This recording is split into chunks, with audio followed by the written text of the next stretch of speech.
আইজা তুই সব ব্যবস্থা কর। আজ ওই ফরেস্ট অফিসারের 2 টুকরা করে বাসায় দিতে হইব। দাঁড়া, উঠিয়ে দিচ্ছি। এই মজ্জা তুই? ওই ফরেস্ট অফিসার ডরাইছস?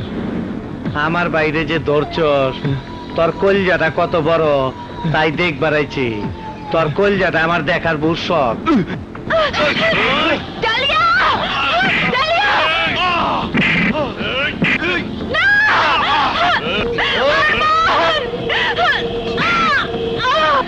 আমার আব্বুকে ছেড়ে দাও।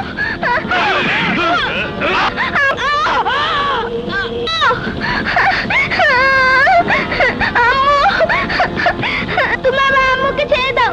আম্মু! আব্বু! এই মাইয়াটা লয়ে চল।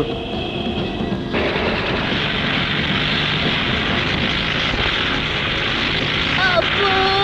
আম্মু! আব্বু! আব্বু!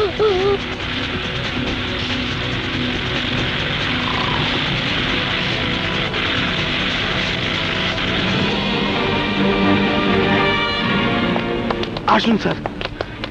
ও মাই গড, মার্ডার! আরে স্যার, বিশ্বাস করুন, আমি খুন করিনি। একটা লোক আমার স্বামীকে খুন করেছে। না স্যার, এই মহিলা মিথ্যা কথা কইতাছে। হ্যাঁ রে, আমি চিনি। এর স্বামী ফরেস্ট অফিসার, ফরেস্টের মায়াগো লগে পোস্টি নষ্টি করত, তাই জামাই বউয়ের মধ্যে মাঝে মধ্যে ঝগড়া হইতো। সুযোগ বুঝা দেখেন স্বামীরে কেমন খুন করে ফেলাইছে। বিশ্বাস করুন ইন্সপেক্টর সাহেব, এই লোক যা বলেছে সব মিথ্যে। ষড়যন্ত্র করে এরা আমার স্বামীকে হত্যা করেছে। বিশ্বাস করুন ইন্সপেক্টর সাহেব, এই লোক যা বলেছে সব মিথ্যে। অ্যারেস্ট করতে হবে তা আমাকে শেখাতে আপনার যা বলার কোর্টে বলবেন। এই লাশ পোস্টমর্টেম ব্যবস্থা করো। ইওর অনার, আমি খুন করিনি। আমার স্বামীকে খুন করেছে ওই মইজা। আমি ওর বিচার চাই। আপনি ওকে ফাঁসি দিন হুজুর, আপনি ওকে ফাঁসি দিন। বিজ্ঞ আইনজীবীদের জেরায় সুস্পষ্ট প্রমাণিত হয়েছে যে আসামি রোজি তার স্বামীকে খুন করেছে। সুতরাং অত্র আদালত বাংলাদেশ দণ্ডবিধির 302 ধারা মোতাবেক তাকে যাবজ্জীবন কারাদণ্ডে দণ্ডিত করছে। এই আদালতে তোর কিছু না হলেও আমার আদালতে তোর মৃত্যুদণ্ড হবে। মাগির লাশ জেলখানায় দাফন করে দিতে হইব, নইলে কিন্তু ডান্ডি ফাটাস হয়ে যাব।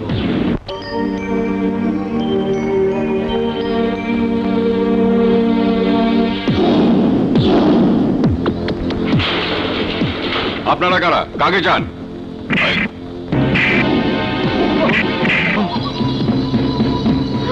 মইজা তুই? মাগি, তোরে বাঁচায় রেখে আমি চরম ভুল করছি, আর করুম না। তোরে আইজি আমি ডান্ডি ফাটাস করে দিব, ডান্ডি ফাটাস।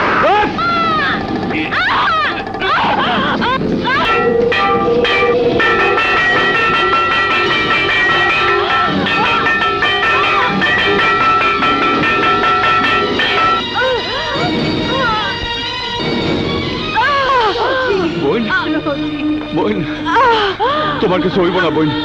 আমি তোমার হাসপাতালে নিয়ে যাবো। আমার দায়িত্ব শেষ রহিম ভাই, আমার সময় শেষ। আমার সন্তানকে আমি পৃথিবীতে জন্ম দিয়েছি, তোমার উপর আমার মেয়ের দায়িত্ব দিয়ে গেলাম। আমার বড় মেয়ে ডালিয়া বেঁচে আছে কিনা জানি না, কিন্তু এই মেয়েকে তুমি এমন ভাবে গড়ে তুলবে যাতে পৃথিবীর বুকে ওই মজার মতো ভয়াবহ কাল সাপের মোকাবেলা করতে পারে। আমাকে কথা দাও। তোমার কথা দিলাম বোন। এই বন্যারে আমি তৈরি করুম এমন ভাবে যেন দুনিয়ার বুকে ওই মইজার কলিজার রক্ত ঠান্ডা হয়ে যায়।